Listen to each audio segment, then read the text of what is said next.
अरे विनोद, तूने हलवाई को सारा सामान तो दे दिया है ना। अक्षय की शादी में कोई कमी नहीं रहनी चाहिए। आखिर सबसे छोटा भाई है तुम सबका। हाँ माँ, आप चिंता मत करो, मैं पूरा ध्यान रखूंगा। मंगल बेटा, तूने तो कहा था कि फूल का ऑर्डर दे दिया है, यहाँ तो फूल पहुँचे ही नहीं। अब क्या बहू की विदाई के बाद फूल आएंगे? माँ, मैंने अभी बात की है फूल वाले से, वो रास्ते में ही है। आप किशोर भैया से क्यों नहीं कहती कुछ करने को?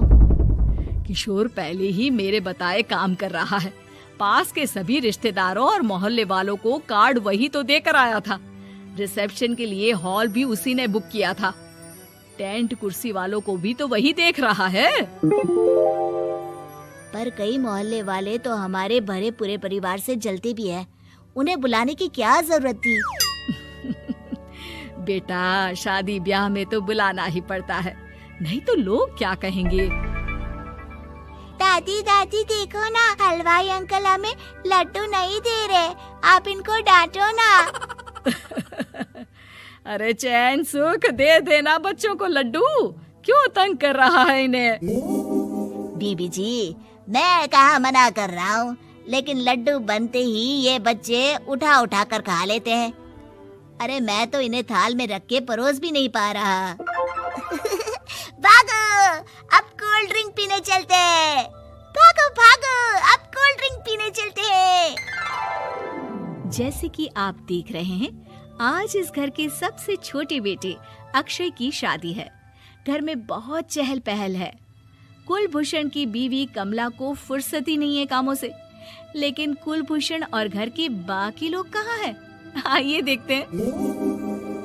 अजी, आप यहाँ आराम से बैठकर गाने सुन रहे हो और घर में अभी तक इतने काम बचे हैं करने को। अरे भाई, मेरे सबसे छोटे बेटे की शादी है, इसके बाद तो मैं अब चिंता मुक्त हो ही जाऊंगा। और फिर घर में तुम हो, बेटे बहुएं हैं, तुम लोगों के होते हुए मैं क्यों काम करूं?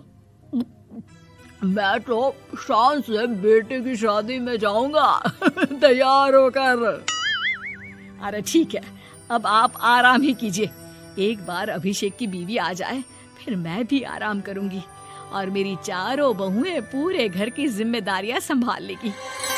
इतना कहकर कमला वापस अपने काम में लग जाती है। बेटा भी, तू अब तक तैयार नहीं हुआ? किससे बात कर रहा है फोन पर? तैयार कैसे हूँ? सैलून जाने से तो आपने मना किया है, क्योंकि मुझे हल्दी लग चुकी है। भाभीयों को देखो, सुबह से पार्लर में है। अक्षय की शादी हो जाती है और नंदिता बहू बनकर घर आ जाती है, लेकिन इस घर की खुशियों को मानो किसी की नजर लग गई थी। नंदिता के आने के बाद आए दिन घर की शांति भंग होती रहती। अपने माँ बाप की इकलौती बेटी को इतने बड़े परिवार की जिम्मेदारियां कहाँ संभालनी थी? अभी देखो ना, मेरे हाथों की मेहंदी भी अभी नहीं उतरी है और तुम्हारी मम्मी ने मुझे घर के कामों में लगा दिया। मैंने सोचा था कि घर की सबसे छोटी बहू होने के कारण मुझे सब पलकों पर बिठा के रखेंगे, पर यहाँ तो पलक झपकने की भी फुर्सत नहीं मिलती। देखो नंदू, शादी के पहले ही मेरे घर वालों ने तुम्हें और तुम्हारे पेरेंट्स को बता दिया था कि मैं जॉइंट फैमिली में रहता हूँ, तो फिर अब ये शिकायत क्यों? और फिर तुमसे पहले मेरी भाभियाँ भी तो आई थी शादी करके, उन्होंने तो कभी कुछ नहीं कहा।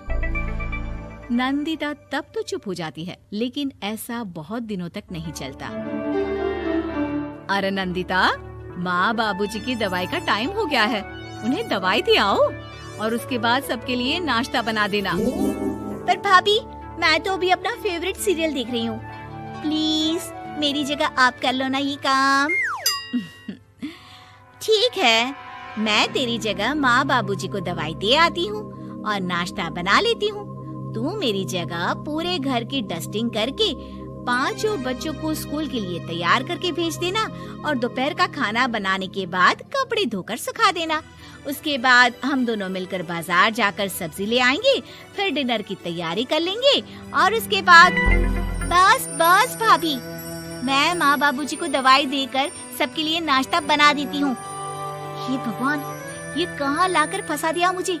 मेरे घर में तो गिनती की 8 रोटियां और 2 सब्जी बनती थी और नाश्ता निपट जाता था। यहाँ तो रोटियों का ढेर और सब्जियां बड़े बड़े पतीलों में बनानी पड़ती है। नाश्ता बनते बनते लंच का टाइम हो जाता है और लंच बनते बनते डिनर का। अभी मुझ में तुम्हारे पूरे परिवार का नखरा उठाने की और ताकत नहीं बची। मैं ऐसे नहीं रह सकती। अरे तो क्या चाहती हो तुम? मुझे अलग रहना है बस। तो ठीक है, हम कल ही शिफ्ट हो जाएंगे किराए के घर में।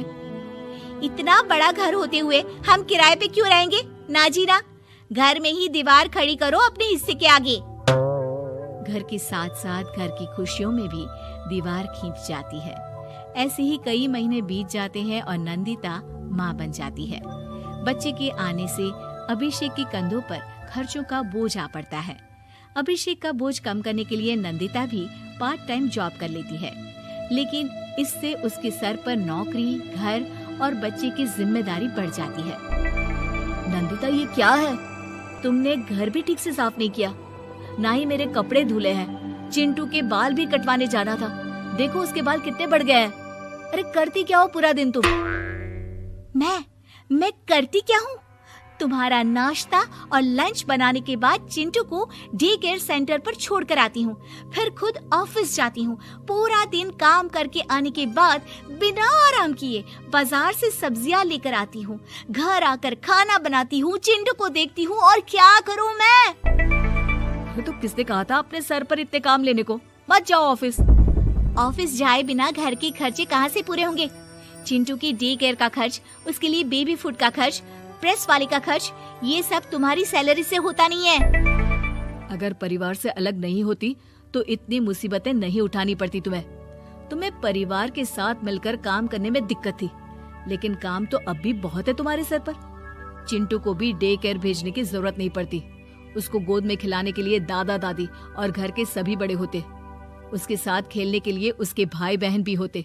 मेरे तीनों बड़े भाइयों के बच्चे भी बड़े हुए हैं, लेकिन बिना महंगा बेबी फूड खाए, क्योंकि मेरी माँ और भाभियाँ बहुत अच्छे से जानती है कि बच्चे को क्या खिलाना चाहिए। बिजली के बिल जैसे खर्चे भी सब मिलकर बांट लेते थे। लेकिन तुम्हें तो सबसे अलग रहने में ही मजा आता है, तो अब शिकायत क्यों करती हो? बस करो अभिषेक, बस करो। मैं मानती हूँ कि मैं गलत थी। मेरे एक गलत फैसले ने हमें बिल्कुल अकेला कर दिया है सबसे। एक घर में होते हुए भी हम बाकी परिवार से अजनबियों की तरह रह रहे हैं। अभिषेक और नंदिता की सारी बातें घर के बाकी लोगों को सुनाई दे रही थी। तभी कमला बोल पड़ती है। अरे नंदिता बहू, किसने कहा कि तुम अकेले हो? तुम्हारा इतना भरा पूरा परिवार है ना तुम्हारे साथ। हम तो बस ये चाहते थे कि तुम अपनी गलती समझ जाओ। अगर हम तुम्हें समझाते तो शायद तुम ना समझती, लेकिन अपनी गलती का एहसास तुम्हें खुद हो गया है, तो अब तुम समझ चुकी हो परिवार में एक साथ रहने का मोल क्या होता है। मम्मी जी, मुझे माफ कर दीजिए, अब ऐसा दोबारा कभी नहीं होगा। अरे माफी बाद में, पहले मेरा पोता जरा मेरी गोद में तो दे, और तू जाकर सबके लिए चाय बना ला।